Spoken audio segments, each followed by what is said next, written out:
ಹೆಬ್ಬಾಳ ಕ್ಷೇತ್ರದ ಉಪಚುನಾವಣೆ ಸಿದ್ಧವಾಗ್ತಾ ಇದೆ. ಹೌದು. ತಾವು ಈ ಒಂದು ಭಾಗದ ನಗರ ಪಾಲಿಕೆ ಸದಸ್ಯರಾಗಿದ್ದೀರಾ. ತಾವು ಪೂರ್ವಭಾವಿ ಸಿದ್ಧತೆಗಳನ್ನ ಯಾವ ರೀತಿ ಮಾಡ್ಕೊಂಡಿದ್ದೀರಾ? ಸರ್, ನಮ್ಮ ಸಿದ್ಧತೆ ಆಗಲೇ ಕೆಲವೊಂದು ದಿವಸಗಳಿಂದ ನಡೀತಾ ಇದೆ. ನಮಗೆ ಕ್ಯಾಂಡಿಡೇಟ್ ಯಾರು ಅನ್ನೋದಕ್ಕಿಂತ ಮುಖ್ಯ ನಮ್ಮ ಪಕ್ಷದಿಂದ ಆಗಲೇ ಆದೇಶ ಅಂದರೆ ನಮ್ಮ ಯಾರ್ಯಾರು ಕ್ಯಾಂಡಿಡೇಟ್ ಆಗಲಿ ಅವ್ರ ಪರವಾಗಿ ಕೆಲಸ ಮಾಡಬೇಕು ಅನ್ನೋದು ಮೊದಲಿಂದ ಹೇಳಾಗಿದೆ. ಇವಾಗ ನಿನ್ನೆ ಕೂಡ ನಮ್ಮ ವರಿಷ್ಠರು ಮಾತಾಡಿದ್ದಾರೆ. ಅವರು ಕೂಡ ಅದೇ ಹೇಳಿದ್ದಾರೆ. ಮತ್ತು ನಮ್ಮ ಕಟ್ಟಸ್ವಾಮಿ ನಾಡವರು ಕೂಡ ಅದೇ ಹೇಳಿದ್ದಾರೆ. ನಿನ್ನೆ ಯಾರೇ ಪಕ್ಷದಲ್ಲಿ ಯಾರೇ ವ್ಯಕ್ತಿ ಯಾರೇ ಕ್ಯಾಂಡಿಡೇಟ್ ಆಗ್ಬೋದು ಅವ್ರ ಪರವಾಗಿ ಕೆಲಸ ಮಾಡ್ತೀವಿ ಅಂತ. ನಮ್ಮ ಪಕ್ಷದಲ್ಲಿ ಒಂದು ಸಿದ್ಧಾಂತದೊಂದು ನಾವಿಂದ ನಡ್ಕೊಂಥ ಪಕ್ಷ ನಮ್ಮದು. ನಾವು ವ್ಯಕ್ತಿ ಯಾರು ಅಂತ ನೋಡೋಕ್ಕಲ್ಲ, ಪಕ್ಷದ ಆದೇಶದ ಮೇಲೆ ಪಕ್ಷ ಒಂದು ನಮಗೆ ಕ್ಯಾಂಡಿಡೇಟ್ ಯಾರು ಕೊಡ್ತಾರೋ ಅವ್ರಿಗೆ ನಾವು ಕೆಲಸ ಮಾಡಬೇಕು ಅಂತ ನಾವು ಆಗಲೇ ಸಿದ್ಧತೆ ನಡೆಸ್ಕೊಂಡಿದ್ವಿ. ಇನ್ನು ಮುಂದಿನ ಬರುವಂಥ ದಿವಸದಲ್ಲಿ ಇನ್ನೂ ಇವತ್ತು ನಾಳಿನಲ್ಲಿ ಮೀಟಿಂಗ್ ವಾರ್ಡ್ ಮಟ್ಟದ ಮೀಟಿಂಗ್ ಕರಿಬೇಕು ಅಂತಿದ್ದೀನಿ ನಾನೀಗ.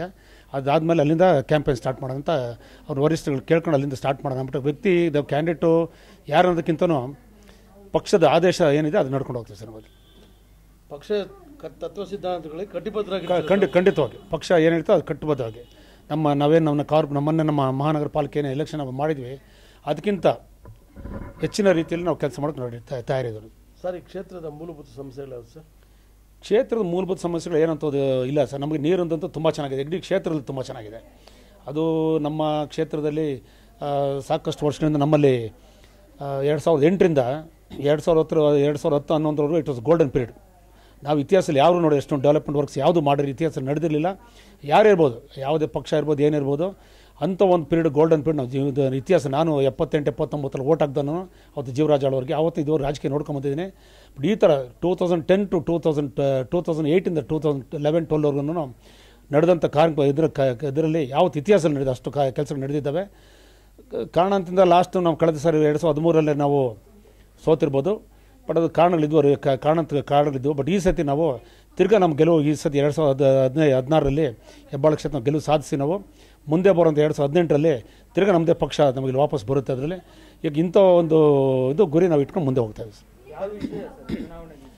ಚುನಾವಣೆಗೆ ನಾವು ಒಳ್ಳೆ ವ್ಯಕ್ತಿನ ಯಾರು ಒಳ್ಳೆ ವ್ಯಕ್ತಿ ಆಧಾರದ ಮೇಲೆ ಹೋಗ್ತಾ ಇದ್ವಿ. ತಿರ್ಗಿ ಇದು ಕಾಂಗ್ರೆಸ್ನ ದುರಾಡಳಿತ, ಕಾಂಗ್ರೆಸ್ನಲ್ಲಿ ಏನು ಇವತ್ತು ನೀವು ತಾವೇ ನೋಡಿರ್ಬೋದು ಕಾಂಗ್ರೆಸ್ನಲ್ಲಿ ಏನು ನಡೀತಿದೆ ಅಂತ.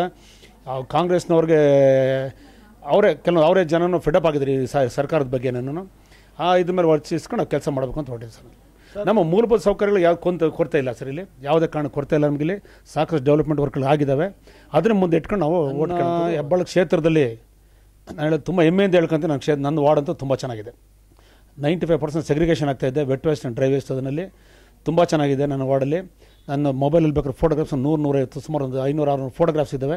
ನಾನು ಬೆಳಗ್ಗೆ 5:45 ಎದ್ದು 6:15 ಫೀಲ್ಡಲ್ಲಿ ಇರ್ತೀನಿ. ನಾನು 6:15 9:15ವರೆಗೂ ನಾನು ಕಸದ ಗಾಡಿ ಮುಂದೆ ನಿಂತು ಅದು ಸೆಗ್ರಿಗೇಷನ್ ಮಾಡಿಸಿ ಪ್ಲಸ್ ನಾವು ಏರಿಯಾ ಮೇಲೆ ಓಡಾಡಿ ಸಾಕಷ್ಟು ತಿಳುವಳಿಕೆ ಕೊಡ್ಬಿಟ್ಟು ನಮ್ಮ ಮತದಾರರು ಭಾರಿ ಒಳ್ಳೆ ಮತದಾರರಾಗಿದ್ದಾರೆ. ನಮ್ಮನ್ನು 2ನೇ ಸತಿ ಆರಿಸಿ ಕಳಿಸಿದ್ದಾರೆ ಅವರು. ಅವ್ರು ನಾವು ಹೇಳಿದ ಮಾತು ತುಂಬ ಚೆನ್ನಾಗಿ ಕೇಳೋಂಥವ್ರು ಅವರು ಇದ್ದಾರೆ.